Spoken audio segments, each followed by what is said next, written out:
खरीद लेता हूँ, 220 नहीं 440 रुपये दूंगा, तो क्या तुम अपने आप को बेचोगे? नहीं बेचोगे। आप बोलेगे प्रभु जी 440, आप तो 4 लाख रुपए भी दोगे ना, तो मैं अपने आप को सेल आउट नहीं करूंगा।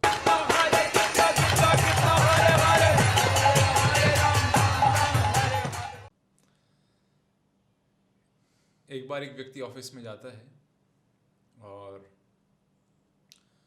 ऑफिस में जाके वहाँ पे कार्य करना प्रारंभ कर देता है। तो मैनेजर आता है बाहर निकल के, और मैनेजर कहता है ये क्या काम कर रहे हो तुम्हें इसके लिए थोड़ी अपॉइंट किया गया है, इसके लिए नहीं रखा गया तुम्हें नौकरी में, ये तुम तो क्लर्क का काम कर रहे हो, तुम्हें तो यहाँ मैनेजर के रूप में रखा गया है। अच्छा, मुझे मैनेजर के रूप में रखा गया है, अच्छा अच्छा अच्छा। तो देखिए ये कन्फ्यूज़न क्यों हुआ। हम सबको जो है जीवन में कुछ ना कुछ कार्य करना होता है, तो सारे ये कन्फ्यूज़न, हर व्यक्ति को जीवन में कुछ ना कुछ कन्फ्यूज़न रहता है, क्या करें क्या ना करें, कैसे करना है, कब करना है।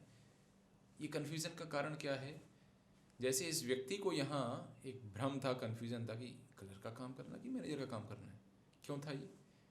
क्योंकि उसको अपने विषय में, उस कंपनी में उसकी पोस्ट क्या है उसके विषय में स्पष्टता नहीं थी।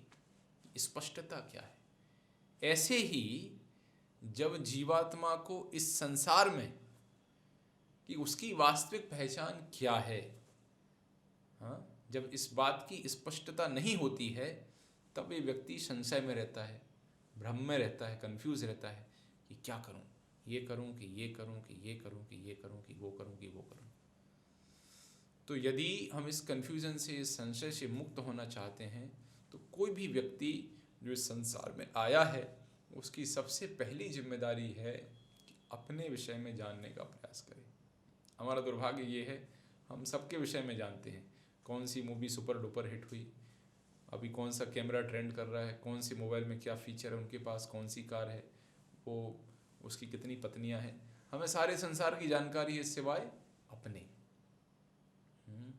इसलिए वेदांत सूत्र का पहला ही सूत्र है अथा तो ब्रह्म जिज्ञासा। ब्रह्म के विषय में आप जिज्ञासा प्रारंभ करिए, ब्रह्म के विषय में जिज्ञासा अब करो, ब्रह्म के विषय में आप जिज्ञासा, ऐसा कहता है वेदांत सूत्र। तो इसलिए यदि हम इस संशय से, इस भ्रम से मुक्त होना चाहते हैं, तो सबसे पहले जो आवश्यकता है वो हमें अपने आप को पहचानना होगा कि हमारी पहचान क्या है।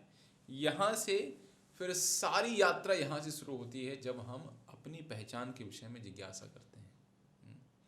और लोगों के अंदर बहुत सारे लोगों के जो कष्ट हैं, उन कष्टों का कारण है अपने विषय में ज्ञान ना होना, अपने विषय में जानकारी ना होना। तो इसलिए शास्त्र का मत है कि हमारी पहचान क्या है। हाँ, तो शास्त्र कहता है कि हमारी पहचान वास्तविक ये है कि हम ये आत्मा है। भगवद गीता में अनेक अनेक जगह इस आत्मा के ज्ञान के विषय में बताया गया है। आध्यात्मिक का अर्थ ही है जो आत्मा से संबंधित है। तो हम ये जानने का प्रयास करें कि हमारी पहचान क्या है। और गीता कहती है कि हमारी पहचान है कि हम ये शरीर नहीं बल्कि हम ये आत्मा है। कई लोग कहते नहीं हम ये शरीर हैं। तो एक वैज्ञानिक अपने खोज में बताते हैं कि शरीर में जो कैल्शियम, फास्फोरस, जो भी तत्व हैं, आयरन, मैग्नीशियम, उन सब की यदि कीमत देखी जाए तो इन सब की कीमत है 220 रुपये लगभग। महंगाई बढ़ गई अभी थोड़ी, तो थोड़ा कीमत भी बढ़ गई है, पहले 110 रुपये थी तो 220 रुपये है। अब बताइए आप में से कोई ऐसा व्यक्ति है, मान लीजिए आप बैठे हुए हैं और आपसे मैं कहूँ कि रोहित, ये जो है मैं तुम्हें खरीद लेता हूँ, 220 नहीं 440 रुपये दूंगा, तो क्या तुम अपने आप को बेचोगे? नहीं बेचोगे।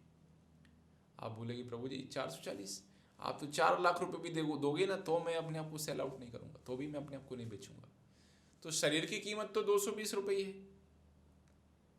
तो फिर ऐसा क्या होगा कि 440 में भी अपने आप को बेचने के लिए तैयार नहीं है? उसके पीछे कारण क्या है?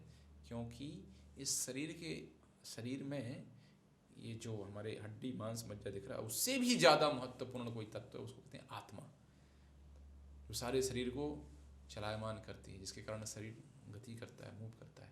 तो यदि हमें इस कन्फ्यूज़न से मुक्त होना है, यदि जो जीवन में हमारे संशय हैं, भ्रम है, हर व्यक्ति के जीवन में कुछ ना कुछ भ्रम है, मैं तो यही कहूँगा कि, और भगवान ने भी यही कहा, भगवान ने जब अर्जुन को ये संशय हुआ कि युद्ध करूं कि नहीं करूं, चाचा हैं, ताऊ हैं, भाई हैं, गुरु हैं, इनसे कैसे झगड़ सकता हूं मैं, तो भगवान ने गीता की शुरुआत में ही आत्मा संबंधी ज्ञान प्रारंभ किया। तो इसी प्रकार से देखिए, हम इस संसार को छोड़ के तो जा नहीं सकते हैं, इस संसार में हमें रहना है, इस संसार में कार्य करना है। तो बार बार ये भ्रम, संशय, कन्फ्यूज़न होगा, इससे यदि हमें बचना है तो आवश्यकता है हम भगवत गीता का आश्रय लें, भगवान कृष्ण के जो उपदेश हैं भगवत गीता में उनको समझें, और उसमें जो शिक्षा है हमारी पहचान के विषय में कि हम ये शरीर नहीं बल्कि हम आत्मा हैं, उन सिद्धांतों को हम जीवन में अपनाएं, उसको हम जानने का प्रयास करें। और ये आत्मा की जानकारी कहाँ मिलेगी? आत्मा की जानकारी दैनिक भास्कर, NDTV और आज तक, ये सब यहाँ नहीं मिलेगी। ये आत्मा की जानकारी के लिए हमें आध्यात्मिक ग्रंथों का, भगवत गीता, श्रीमद् भागवत, इन ग्रंथों का हमें आश्रय लेना होगा। इन ग्रंथों के माध्यम से हमें ये आत्मा के विषय में, आत्मा के जो स्वामी हैं भगवान परमात्मा, उनके विषय में हमें जानकारी मिलेगी। तो यदि हम वास्तव में, आपकी इच्छा है कि हम इस कन्फ्यूजन से मुक्त होना चाहते हैं, इस भ्रम से दूर होना चाहते हैं, तो आवश्यकता है आत्मा के विषय में जानिए, और इसके लिए शास्त्रों के अध्ययन में और एक आध्यात्मिक शिक्षक के माध्यम से इसको समझने का प्रयास करिए। तब आप देखेंगे कि आपको ये कितना सहयोगी होता है, सारे कन्फ्यूज़न आपके कैसे दूर हो